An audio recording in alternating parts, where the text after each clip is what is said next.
Picture, if you will, a world where your TV watches you, where your car can be commandeered via remote control, where your personal information can be scooped up as you listen to your baby sleeping on a two-way monitor.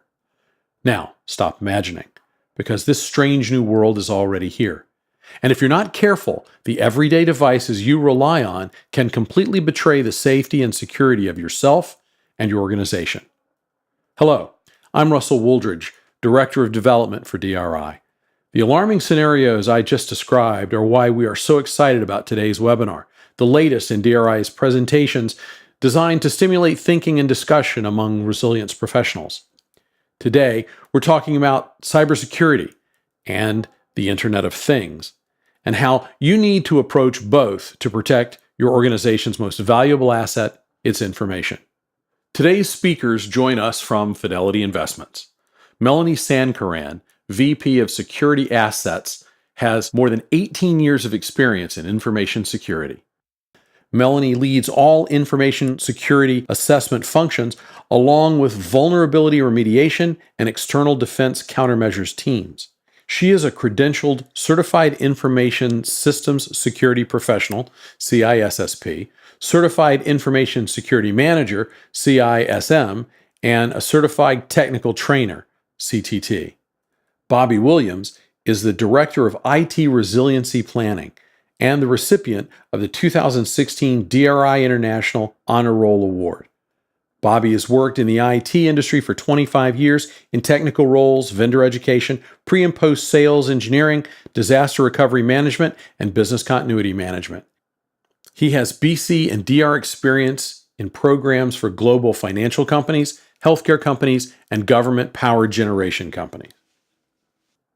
To ensure the best audio quality, we ask that everyone in the audience please mute their microphone, clicking the box in the upper right-hand side of the screen.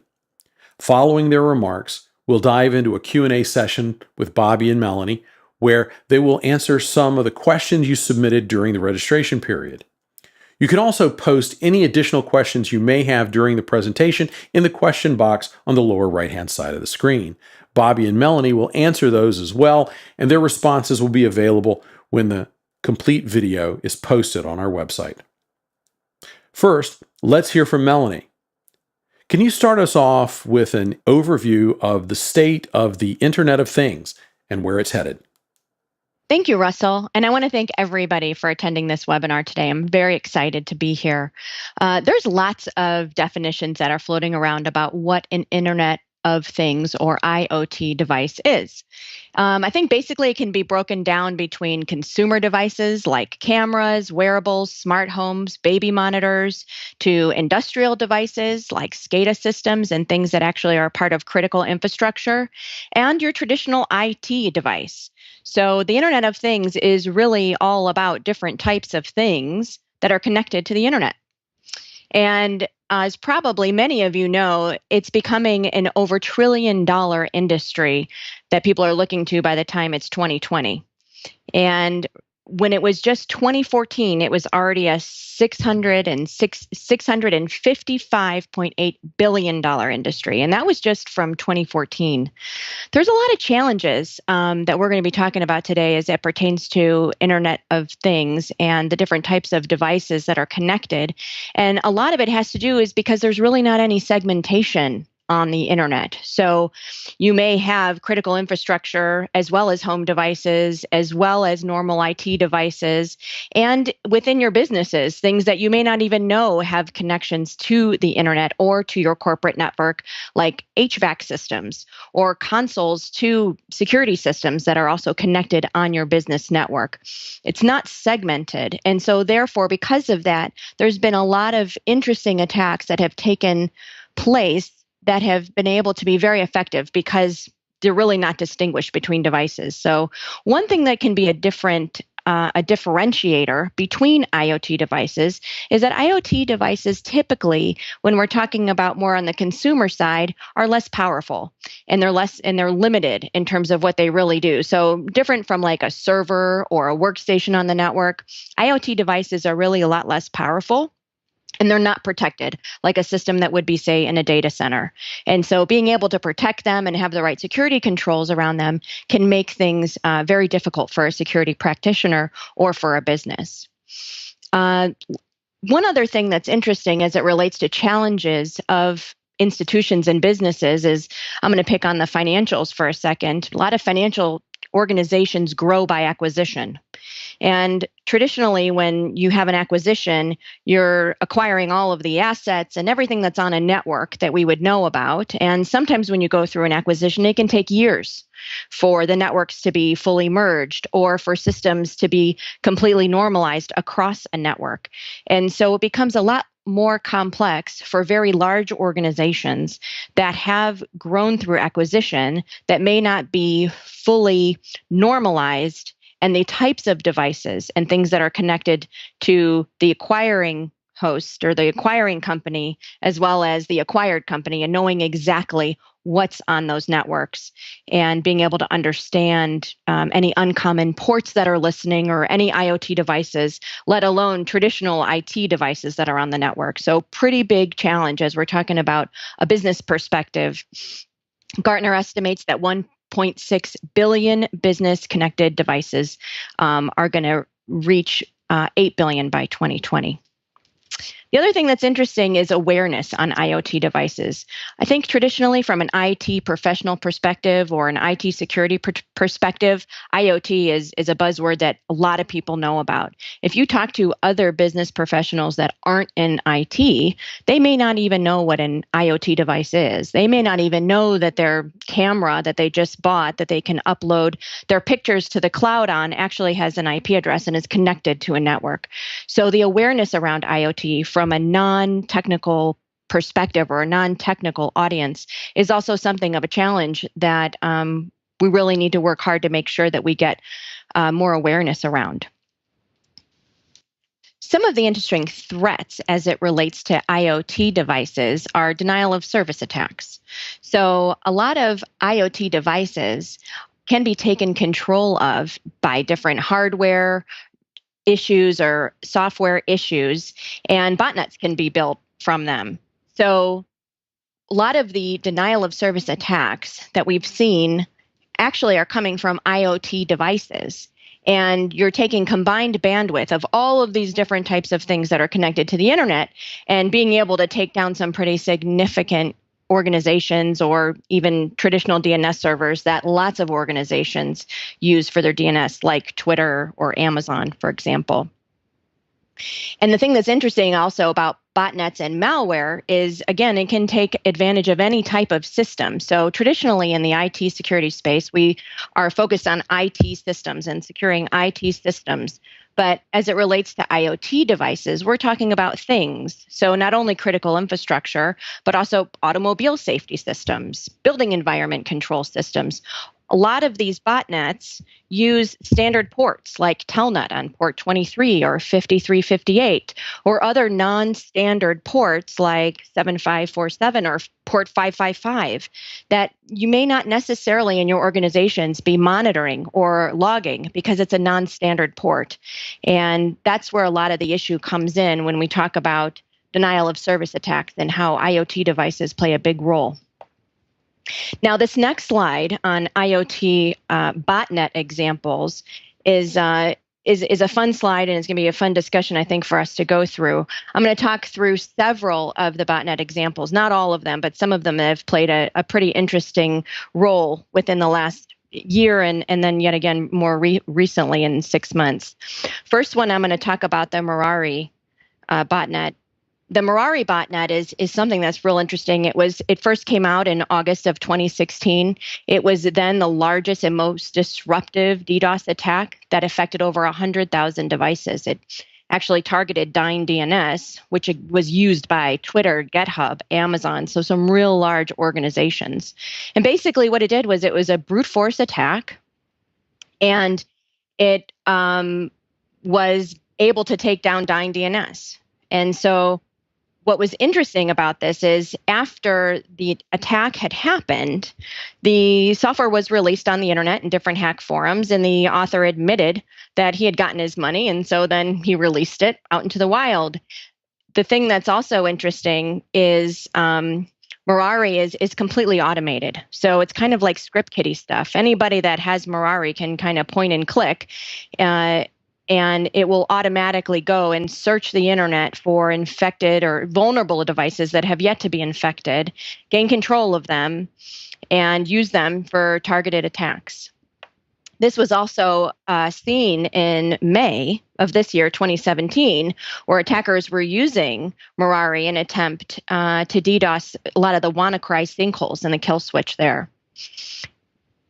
The thing that makes this botnet available and susceptible and be able to take advantage of these IoT systems is that it uses and searches for default passwords.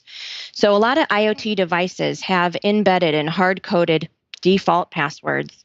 So when it finds and comes across, say, for example, an IoT device that's listening on Telnet and it brute forces for passwords like admin, a lot of times it's incredibly successful because IoT devices that are not traditional technology IT devices have default passwords in them, and they're very easy to compromise. In fact, for the Mirari botnet, when it infects a device, it adds two accounts if they don't already exist. One is root and the other one is admin, and it sets a password to 5-up. So that's one of the signatures of the Mirari. There's been other botnets that are based on the Mirari code because, again, the author was so nice to put it out on some hacker forums and make it public. There's one called Persari that is based on the Mirari source code, and some people believe it is actually situated and came out of Iran. I'm going to talk a little bit more about the Hijame or Hijame, depending on how you like to pronounce it, is another really famous DDoS attack, and from a botnet and IT of things perspective. And this one has caught a lot of attention. First, it's believed that the word itself means the beginning. So it's believed to be a Japanese word meaning the beginning. And some of the factoids about it is the code itself is signed, and it has a signed message that describes the creators as just a white hat securing some systems. And then it has important messages will be signed like this: Hijame author, contact closed. Stay sharp. Not exactly sure what that means, but it's interesting how different signatures for different actors that make botnets actually sign their code or have some embedded message that they'd like to say. Things that Hijame makes it interesting has to do with it's like no other botnet necessarily that we've seen. So a lot of the other botnets out there actually do denial of service attacks. So the Hijame one does not have DDoS capabilities. In fact, what it does is it has propagation code. So it automatically goes out and searches for vulnerable devices on the network. It infects them, but then it also makes sure that they're not able to be exploited. So say if they exploited the device on a non-standard port or through Telnet, it actually shuts down those services and makes it so no other botnet can come and exploit it. The other thing that's interesting about it is it stays in RAM. So if the device is rebooted, then the device just goes back to the vulnerable state. So they're really, in terms of damage that is happening to the device itself, there isn't one. The other thing that's interesting about this Hijame botnet is that it's really, really sophisticated. So it does do brute force types of password attacks against a device. However, it uses a password of the day and it's seeded. So it is at a different threshold. So unlike the Mirari, where it just is a crazy brute force attack and it will continue to go and try and brute force its way into a system, this one has a less of a threshold, and so it tries to stay under the radar. It's incredibly hard to kill. Some people believe that this may be or could be kind of a nation state created botnet simply because it cleanses the infected system, at least until it's rebooted, and it doesn't do any harm like a denial of service attack. So some people might call it a cleanser, and something that some governments potentially could be using to figure out how to solve some IoT problems that are plaguing the industry.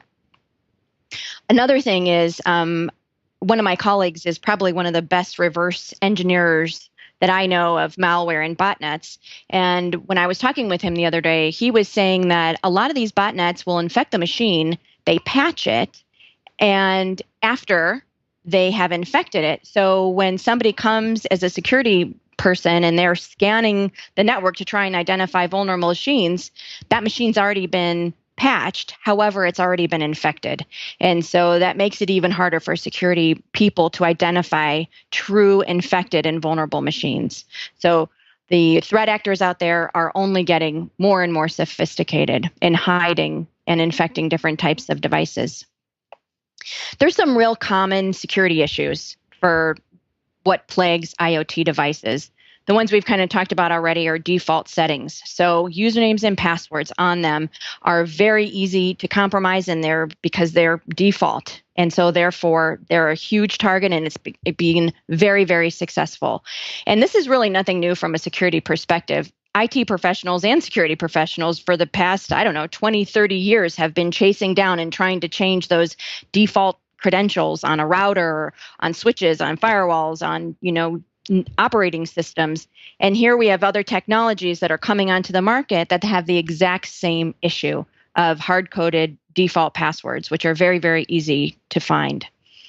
The other thing that's interesting from an IoT security issue is there's a lot of orphaned devices that you can see on a network. So we talked a little bit about acquisitions and large financial institutions and how they grow through acquisition. And then there's all kinds of things on the network that takes a long time for any security practitioner or really IT organization to get their arms around.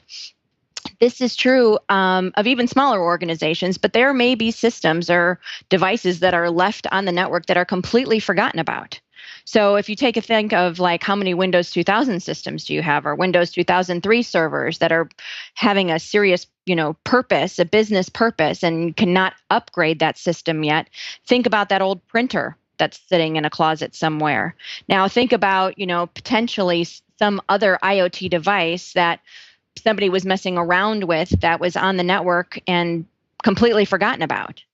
Therefore, nobody really knows what's sitting there on the network at any given time.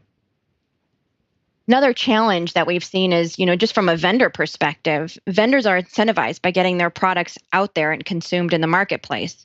Security is really a secondary concern, if at all, which makes it very difficult. Again, if security really was a concern, those default passwords and some of the issues that we've seen really wouldn't be such an issue.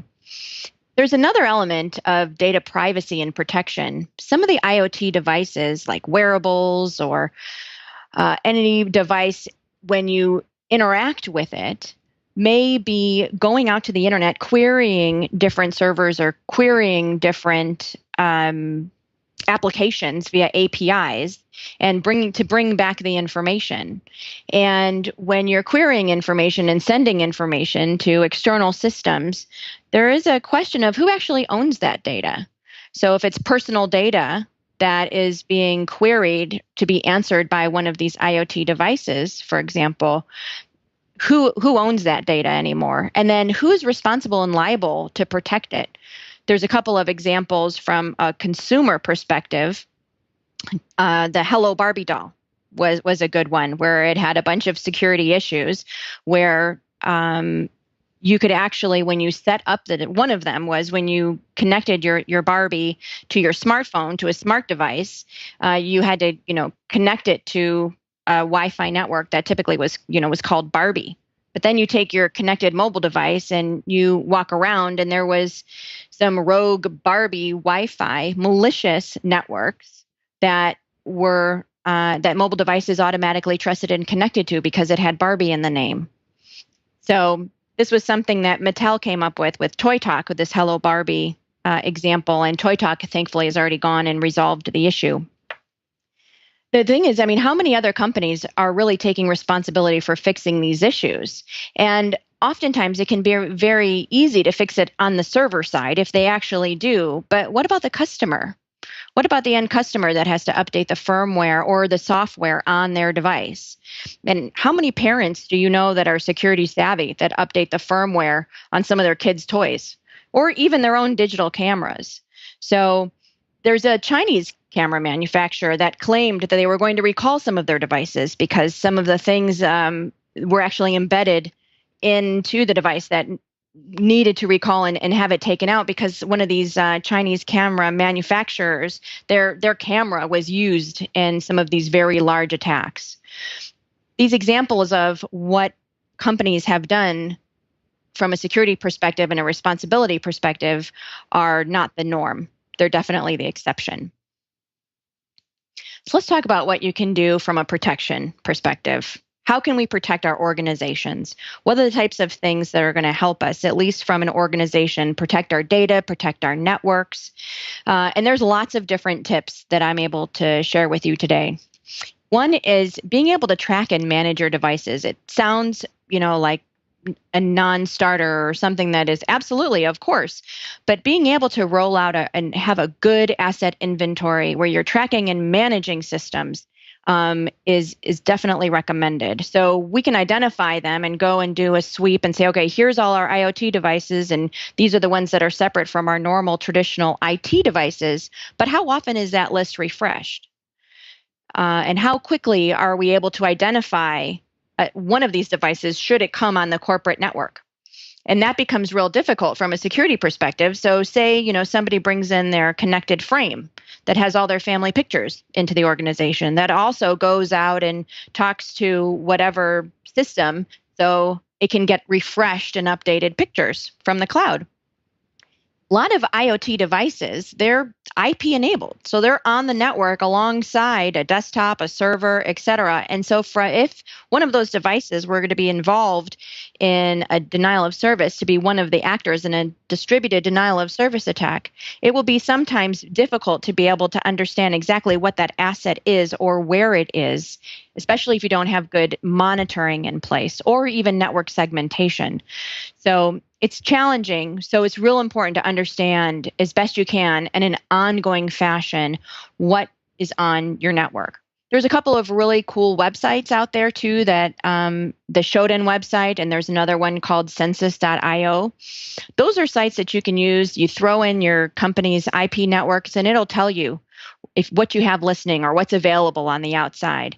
And I've seen organizations say, oh no, we don't have Telnet available, or we don't have this port enabled, but it's a good lesson and it's a good thing to do, and make sure, double check that everything that you think is working or a control that you have in place is working, and validate it on some ongoing basis. Patching and remediation. Obviously, we want to make sure that we patch and we keep things in a patched and secure fashion. Again, that's difficult.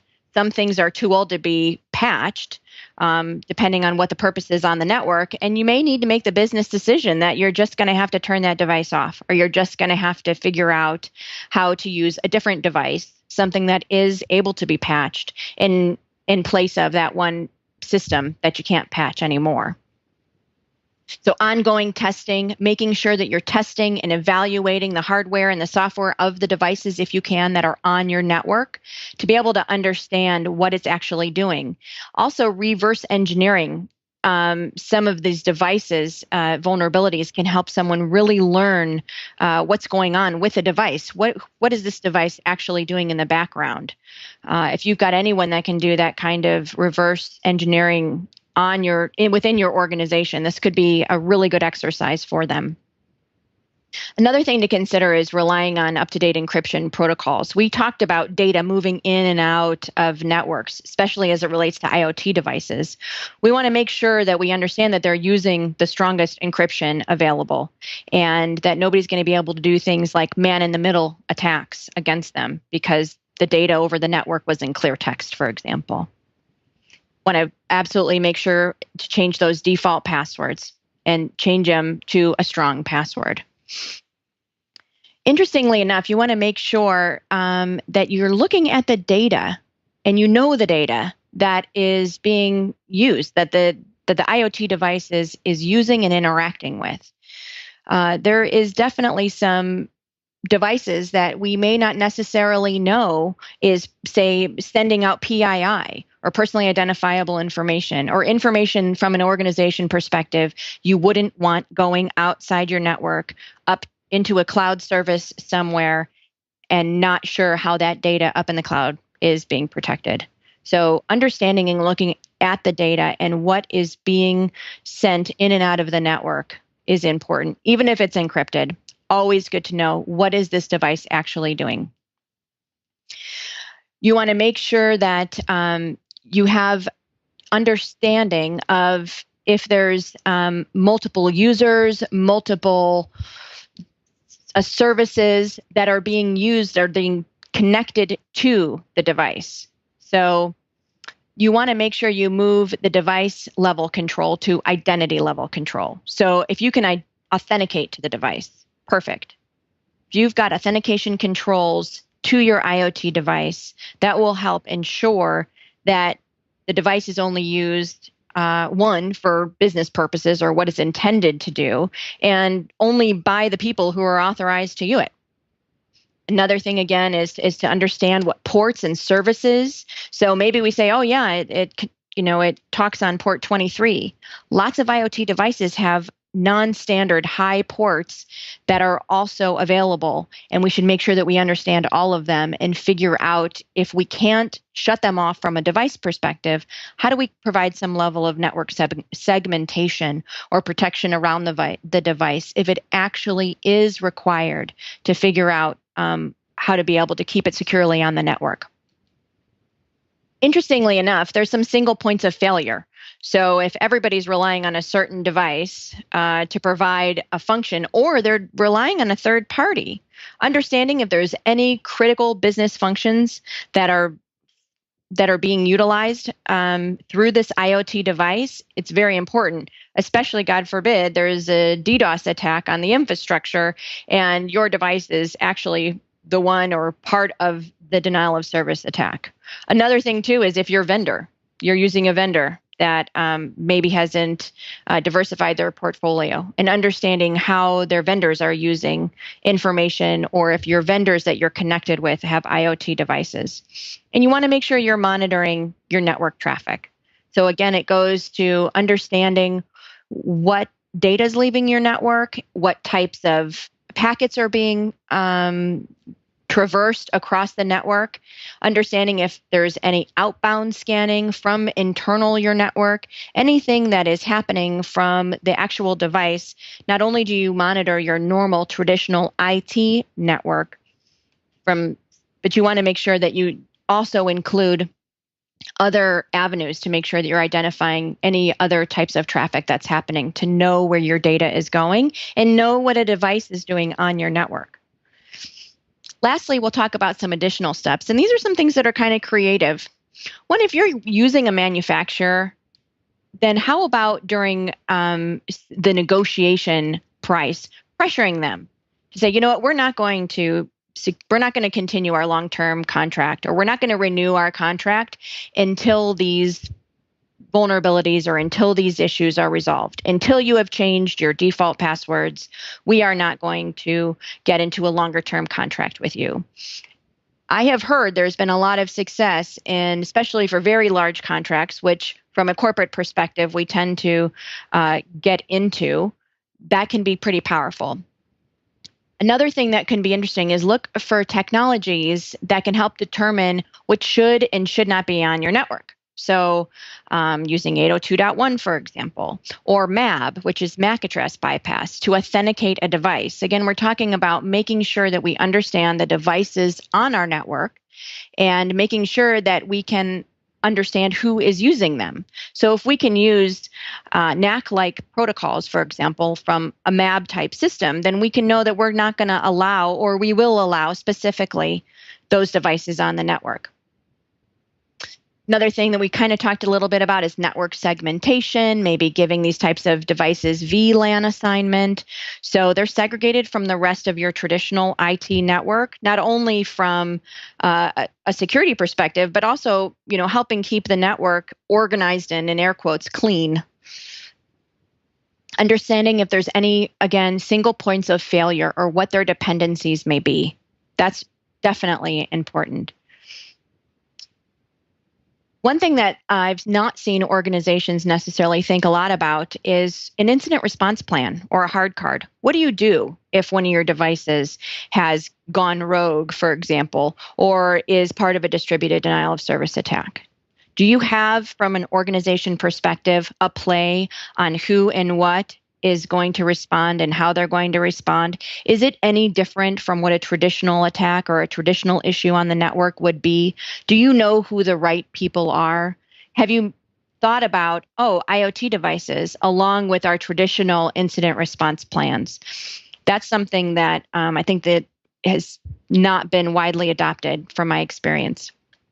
One thing I can say is as OWASP has created an Internet of Things project, and that contains tons of information. So I definitely encourage organizations or for you to take a look at the OWASP Internet of Things project. It's right there on their website. And that has a lot of good tips, keeps a lot of emerging threats and issues that as it pertains to IoT devices out there, and is just an overall great reference. Thank you very much, Melanie. I think you've given our listeners a lot to consider. Next up is Bobby Williams, who's here to help us craft some strategies from a business continuity perspective. Bobby? First, I want to thank DRI for letting me join the webinar today. It is truly a privilege to participate in this discussion with Melanie. Now that Melanie has set the stage with some fantastic information and references, let's turn our focus to our resiliency strategies and planning. Let's briefly review some of the items that Melanie pointed out. One, it's big business. Internet of Things is part of our economy, and the bad guys want their share. 1.7 trillion by 2020 is a big number. So you can imagine the fight and the time to market to get more of these developed. Let's look at the environments, critical infrastructure, business networks, homes, automobiles. Pretty much covers it all. All these areas need to be studied, looked at, and to see what those effects are going to be today and in the future. Because the population of devices, 1.6 billion currently, with 8 billion by 2020, it's going to be huge. One of the highlights she talked about was the hygiene, the home routers and the network devices. You're not even safe at home anymore. So what are we to do? Well, let's look at some basic strategies that counteract some of these threats. Transportations worked fine for many years without the Internet of Things. We can go back to those days. However, some of those features that we have today are pretty handy. OnStar, onboard GPS, satellite radio, and other things are now standard items instead of luxury upgrades. Home entertainment was nice when the family gathered around the radio. No Internet of Things was needed for those great Grand Ole Opry radio broadcasts from Nashville. By the way, it's where the 2018 conference will be. Smart TVs are getting to be the norm. But can anyone watch what you're watching on TV? Remember, the difference between a speaker and a microphone is which way the signal is going. Not to be paranoid, but we can all put on our tinfoil hats and enjoy a game of Minecraft. Or is it Mindcraft? The point is, we're now a connected world. Friends, family, work, virtual reality, entertainment. There's no part of our lives that the Internet of Things and the Internet is not involved in.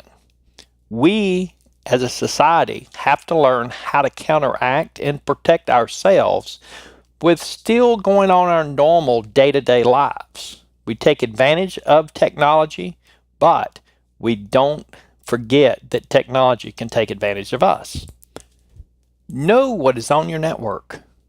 Do you have the controls in place to prevent the unauthorized devices even being on your network? Do you periodically look for road network devices that are broadcasting inside your business space? When you look at shared spaces in the business world where you don't even own the building that you're renting or leasing from, this shared work environment, where you and your neighbors are business partners. You could be business competitors. You need to know what you're broadcasting or what is picking up and what you're connected to in your space. Look at your vendor managed network printers. Do they phone home for service? Well, what else are they phoning home about? Could you have some kind of rogue software on your printers that's literally sharing across the internet everything that you print? Know the ports, know what's being broadcast out of your business. Who has remote access to your facility? Are your employees and contractors using HVDs to utilize the remote access when they're not on a company managed device? And are your employees and contractors required to use two-factor authentication? Are we really sure that those people accessing your network are who they say they are? And are only company-managed devices allowed remote connectivity? These are things that your controls program, your risk management oversight needs to be aware of and have in place, because usually prevention is going to be the best step in protecting your data. And know the vendors that have access to your network. And these are even facility support vendors. HVAC, going back to the Target issue several years ago. Your access control system, the security monitoring. Some of these things can be sending data out of your facility. It might not seem like a big deal that someone knows who's accessing your building, but what else could they be sending out over that same network traffic? Another thing to look at is, do you have smart vending machines in your building? Those vending machines are doing inventory management and doing costs, but also, if you think about it, why not just see what else they can pick up from a broadcasting standpoint and then send other traffic out? Could be a place in the future where we see the crooks, the bad guys, the criminals, taking advantage of some of the devices that are out there in the business place. Let's look from a business continuity standpoint and see, what are we doing as business continuity professionals to account for the Internet of Things in our day-to-day planning, strategies, and exercises? Do we plan for the Internet of Things? Do we have those DDoS plans and procedures in place when there is an issue, and whether it's caused by the Internet of Things or just caused by bad code from a phishing? Hard cards. You heard Melanie talk about hard cards. In the past, business continuity programs have had hard cards to put out where employees at their desk have a reference to quickly pick up and say, and it would show, if situations occur, what am I supposed to do? Who should I be contacting? And what should I not be doing? When you look at the hard cards of the past, and then you look around desks today, we hear excuses such as, well, we would notify them by email or by messaging. Well, what we're talking about here is you've lost control of your network because the Internet of Things, some device could have, through DDoS or other methods, they've taken over your network. Let's go back and think, do we really want to put those hard cards back in place that we used to have to discuss what happens when we lose the network? Loss of DNS, the dying issue that happened. It's huge. What are you going to do on your desktops without DNS? Most of the things that we do as organizations today rely on DNS to pass us around the internet, find the data, and point us even internally to our SharePoints, our internal websites, and things inside. And then loss of Active Directory is pretty crippling. When those things happen, people need to know not only what do I need to do, but also what can I do to circumvent and to prevent these things if they do exist. One of the things we need to do is exercise. Simulate those things that we're talking about. It could be caused, again, by the Internet of Things or just by careless users. But what do you do in an exercise? How can you simulate the loss of DNS, the loss of Active Directory, or even a simulated distributed denial of service attack? Are your users ready and able to get past those types of hurdles in today's environment.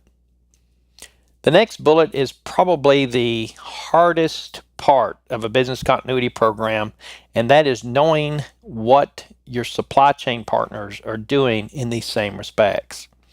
We can put it in contracts, we can talk about it, we can have combined exercises, but are your critical suppliers ready in case they are affected by some sort of malicious attack?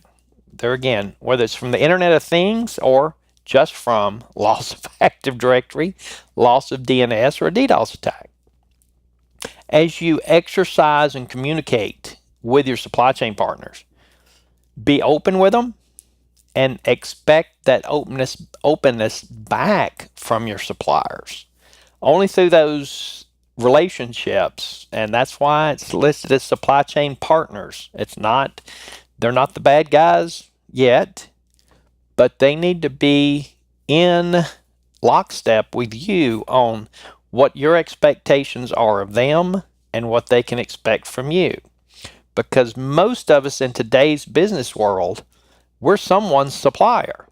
So if you're not looking at your critical suppliers, you are someone else's critical supplier. Otherwise, you would not be in business. Your business income is there because you're supplying some type of item or service to someone else. If you, as a company and as a business continuity professional, are prepared for these types of situations and are aware of those Internet of Things devices within your environment and how they could potentially harm your business model, well, protect against them, plan, exercise, and then let your business partners and critical suppliers know the same thing and say, this is what we're doing, this is what we think, and our strategies, and this is what will happen if these types of critical outages or loss of DNS, loss of Active Directory, or distributed denial of services occur in our environment. And this is how we're going to notify you. Go back to your supply chain partners upstream and say, how are you going to notify us if you are affected by these things? So you work those into your plans. Make sure you have good communications channels that are not based on email or other things through internet communications. Go back to the hard cards. What are the phone numbers? Might not be a person's name, because we all know things change dynamically in the business world. Get phone numbers, specifics. Talk to them. Say, hey, this is what we can do, and this is what we will say, and how we'll notify you. All right. A lot of information, a lot of good talk, discussion. There's things that we can do as business continuity professionals to protect our businesses, and that's what our businesses depend upon. They're dependent on us to do these things. Thank you for letting me participate today, and I'll now turn it back over to our hosts.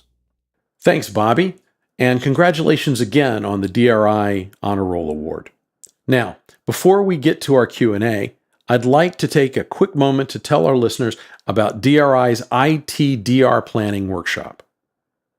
During this 2-day course, you will learn about your responsibilities, the benefits and drawbacks of the tools and processes available to you, and how your organization can increase its preparedness.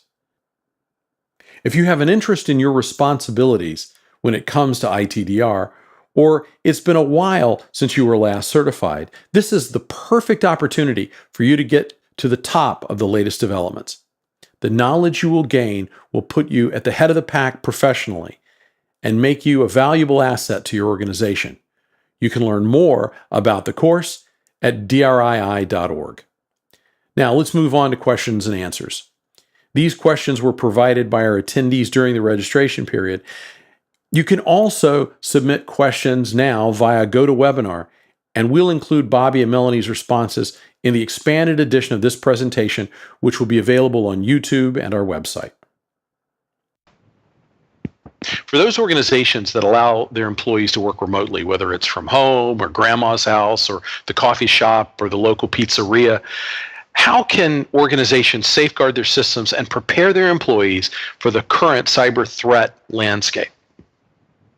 Yeah, that's a great question. I think the main objective would be to ensure that you have proper endpoint protection in place from the organization by which you work in. So if your laptop or the computer that you're working on from grandma's house is up to date with the latest, security patches, and it's a hardened systems and it's a gold standard image, that goes a long way.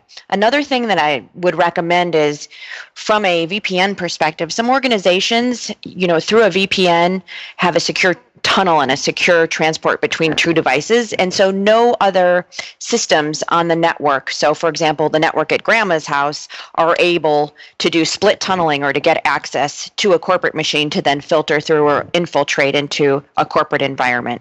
So ensuring that the VPN and ensuring the actual configuration of the tunnel is key and important to create that segregation between untrusted and trusted networks. Well, should we have a Internet of Things devices on a separate Wi-Fi network at home? And if so, how do we do this given ISP routers don't offer guest services modes? Yeah, I personally don't think that's necessary from a home perspective, keeping IoT devices on a separate Wi-Fi network. That can get crazy complicated. That also can keep people, up at night trying to figure out why their, printer isn't working on their home network, as opposed to being able to get other productivity things done with smart things or any other smart device that's connected to the home. So I would say try and keep it as simple as possible, and really, as long as the organization has a good remote access control configuration and implementation, being able to segregate once a computer authenticates or VPNs into the corporate network should allow for a single tunnel and not a split tunnel. So the communications and what's happening on the unsecured network really don't have anything to do with, wouldn't have any ability to go into the corporate environment. And so from an IoT perspective, if we were just talking about grandma's network, changing those parameters up and creating a separate network, I don't think is necessary. We always want to ensure that our devices, whether it's a camera, whether it's a refrigerator, whether it's your printer, whether it's your PC at home, that you maintain it just like you would expect your IT organization to be maintaining the system by which you work from. Mm-hmm. Bobby, do you recommend or promote a standalone cyber incident response plan, a CIRP, or one that's part of the overall DR plan? Russell, I really wouldn't advocate anything cyber related to be part of the disaster recovery program. The DR program, sort of like the corner is to the healthcare process. Yeah, technically it's a part of it, but it's not really consulted until all else has failed. And if you can't afford a standalone cyber response team or the plan, I think it would be better served to be in the business continuity side of the house. And because if it's in the business continuity realm, then they can exercise it as part of the other business continuity type of exercises. And the communications part of that plan is key, because timely communications and accurate communications during some type of a cyber, whether it's called by Internet of Things or whatever, is critical to a company's survival. And there is an intersection between the cyber and DR, and that really gets to the recovery point objectives of the applications. Just because you're replicating data does not mean that you're protecting against corruption, because the faster you replicate the data between two sites or from one side of the data center to the other, the faster you're replicating the corruption or possibly ransomware. So if you don't have a method of rollback on that data duplication, you can't protect against the data corruption or the cyber ransomware. In case you folks missed it in his beginning of his description, he said the word coroner, not corner, and so Bobby, are you advocating that the DR plan is the equivalent of the autopsy to an event? Well, you got to remember that when all else has failed, we call disaster recovery. So there's a lot of things, because the disaster recovery plan is Godzilla stepped on the data center, or something catastrophic has happened and all the other mitigation steps didn't help you. Okay, thank you for that. How do you think companies can deal with the gap between the Internet of Things and the rest of the business in terms of cybersecurity awareness and the role that they play? Melanie? Yeah, I think the biggest thing here is awareness. So as IoT gets more and more ingrained into organizations, or, cybersecurity folks within organizations know about it, but not necessarily other executives or people within the business, it's the idea of awareness. And so I think traditionally, normal security vulnerability from an IT perspective is relatively known. You need to do your network scans, you need to identify vulnerabilities, you probably have a patch management process and a validation of patches against known vulnerabilities. The key, I think, is bringing in those devices. So I kind of go back to what I was talking about earlier, where you got to know what devices are on your network. You got to make sure that you understand where they are and then what they're doing. So incorporating scanning and vulnerability assessment information within IoT and with the IoT environments, and bringing that in along with traditional IT vulnerabilities allows naturally the two to kind of come together, and awareness to begin from there. And I think that's a great stepping place and a conversation point to get the awareness known. It's bringing that into the normal or traditional vulnerabilities that organizations are kind of used to dealing with. So is penetration testing part of that? I mean, is that a common or required procedure? I don't know about required. I think it depends. I think you need to know, again, what's on your environment. So I would say vulnerability scanning at any level is important through whatever technology you may have. So it's important to know what's on your network. Now, for more critical devices or something that is providing a serious functionality for an organization, I definitely would recommend doing a level of penetration assessment or understanding weaknesses and or how they can be exploited. That's definitely key. But I think first is the discovery and knowing what it is. And then you can kind of prioritize based on several factors. One, are your IoT devices separated across, kind of in line with our first question of Grandma's network, right? So is your organization segregated and segmented, or are IoT devices intermixed in a flat network? And so what is the risk posture? What types of threats could happen? So some threat modeling. And then based on, a risk-based approach, I think you can determine which one you'd want to spend more time on and get a deeper penetration test going on, instead of just understanding where they are and keeping a good kind of hygiene scan going. Let's talk about antivirus software, particularly in a case where the company that produces the antivirus software may be influenced by a state actor or have a backdoor built into it because of a state requirement. Would you say don't use antivirus software in that case? I think it's a really interesting question, and it's being asked very frequently. I've had this question and been talking to a lot of people about it. In some ways, I think it really depends on what industry you're in. So if you're in an industry that's directly competing with a state actor, then I would say you probably want to take a look at what software in general you're running that requires updates, and say, is this, are we best protected in using kind of our allies and ally software in that case? If you're in an industry that has, is not competing with any, say, foreign government in any one level, I would say you probably don't have anything necessarily to worry about. What we're worried about, or what the industry is talking about, is some level of, somebody coming in and trying to exfiltrate data or take advantage of systems to bring back out, or to get in and grab IP and send it out to, a different nation state or a bad actor. And so if the organization feels like they could be targeted, then absolutely. Also, if you're a government organization, I probably would say that's not a great idea. But see, the flip side of this, and what makes this a little bit more controversial, is if we're worried about antivirus software and a potential backdoor in there, what about, key fobs? What about USB sticks? There's been lots of talks that there's been backdoors planted within hardware. Different hardware that's built in other countries, that's brought in. How do we know that that's safe? So what about the chips made in another country? Exactly. What about the networks from a telephone network by which our voice and data travels on?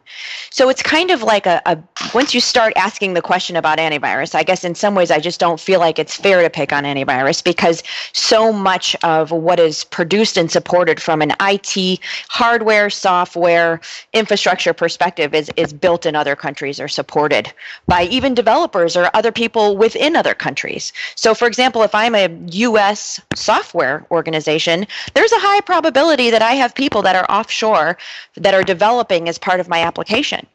So to think that this is an isolated type of incident, or that risk isn't kind of already known and out there, I think is somewhat naive.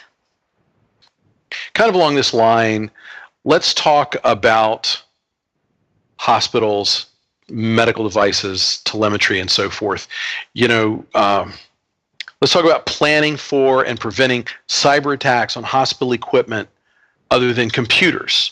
Okay, there's a lot of equipment that uses microchips, and these can obviously be hacked. Talk a little about that, if you would, Bobby. Well, Russell, I've had a lot of background in the medical space. That's a lot of DR planning, business continuity planning in that. And the hospitals and doctors' offices and things like that, outpatient clinics, have a lot of equipment that they're smart devices. They do real-time monitoring. They do a lot of things. And just like the refrigerator at home, once you put them on the network, it becomes a responsibility of the people that are securing the network. And some of the things that you can look for, back to Melanie's point about endpoint protection, what is that device doing on the network? Is it sending and receiving? Is it something that if you don't need real-time data, can you just disable the network interface on it?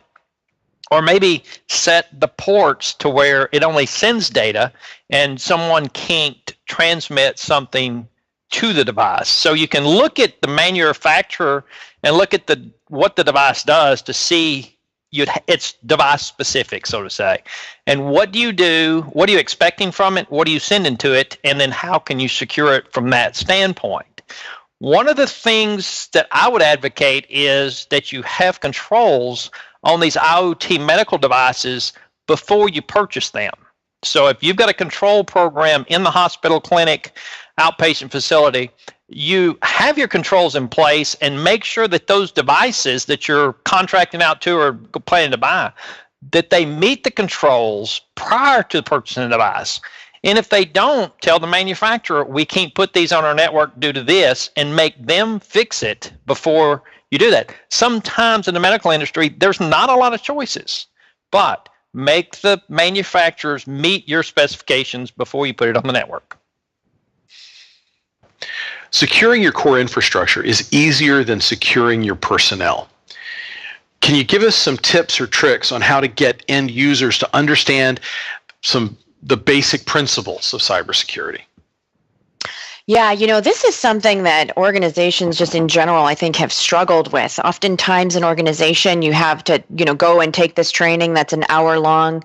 Maybe you click through it. It's not the most exciting thing in the world, but you're doing it at the same time you're, answering the phone and possibly working, through your email. I think the key thing about awareness and awareness with people is making things relevant to people and to putting it in chunks and that are not an hour or 2 hour long modules where people are going to space out. So understanding first, like, how do people process information and how much is a normal retention span of somebody sitting and paying attention to something is really not that long. So a training program that is relevant, that has probably some level of comedy in it, where people can laugh, or has some level of humor to it, I think is important to be able to get people to associate and identify with it, and then keeping it short in like 10-minute chunks. So maybe you have 15 things across your organization that you need to educate people on. Well, break it up and then allow people to kind of self-service through them at their own pace. I think it is a way that I see a lot of just training in the industry and awareness going that way, because I think the traditional like hour-long training sessions aren't necessarily cutting the mustard when it comes to how people are reacting in an organization, like, for example, clicking on a phishing link or knowing exactly what to do. Another part of that, which I think is important, is making the information relevant not only from a I work at X company perspective, but also how does this affect me at home? What are best practices at home as well as at work? And so it becomes more of a natural state of, if I shouldn't be clicking on links at work, probably shouldn't be clicking on links that I don't know or that are foreign to me at home. So making it relevant.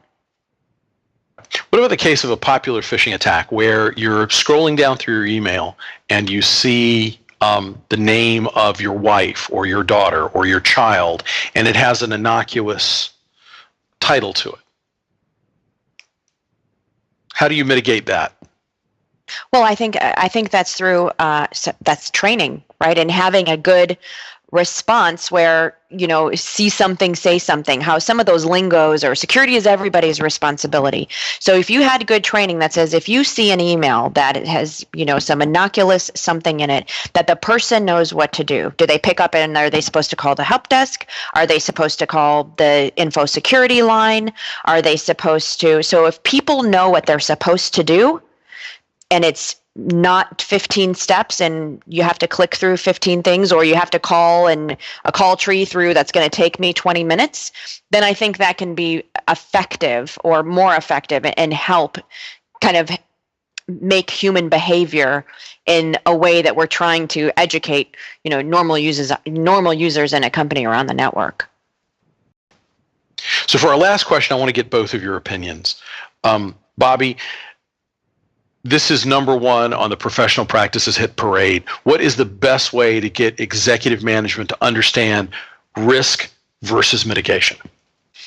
Russell, I think the best way to do that is put it in the terms of dollars. Man hours, dollars, whatever is a method of communication that your senior leadership team recognizes. When we spend a lot of money that has no bearing on the bottom line, that's what cybersecurity is. Okay, so the risk assessment has to come back and meet the risk appetite of the company, and then you go start attacking the residual risk, the mitigation part. So when you get in terms of the dollars and cents, then the executives get it. So they know what they need to spend the money on based on their risk appetite. Okay. Melanie, what do you think? Well, Bobby, that's a great point. I definitely agree with that. Another strategy I think that's important, especially in talking to executive management, is to speak in non-technical words as possible. Boil it down to very simple concepts that you can talk to someone about that does not need to be technical.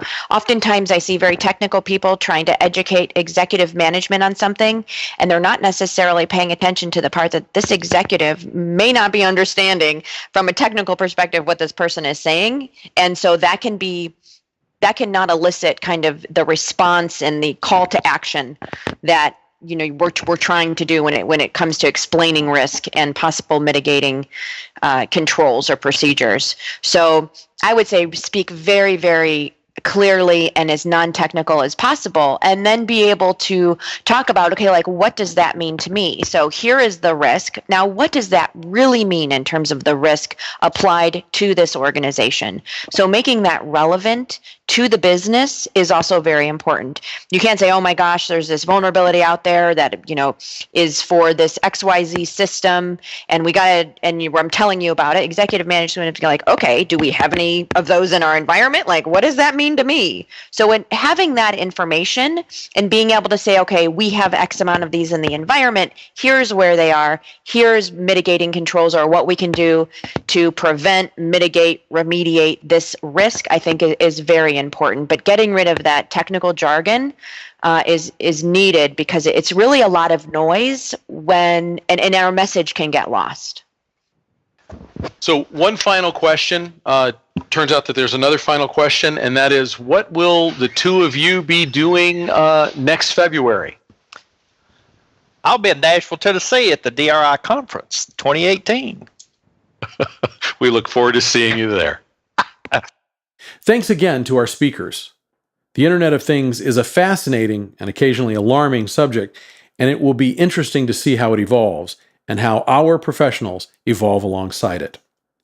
Before we finish up today, I'd like to invite you to join us at DRI 2018, DRI International's next annual conference, coming to Nashville, Tennessee from February the 11th to the 14th, 2018. We'll have more on the Internet of Things, cybersecurity, and other important issues facing the business continuity community, presented by carefully selected and experienced subject matter experts. The conference will also include tracks featuring hands-on workshops, healthcare, and much, much more. Registration for DRI 2018 will open on September 1st, 2017.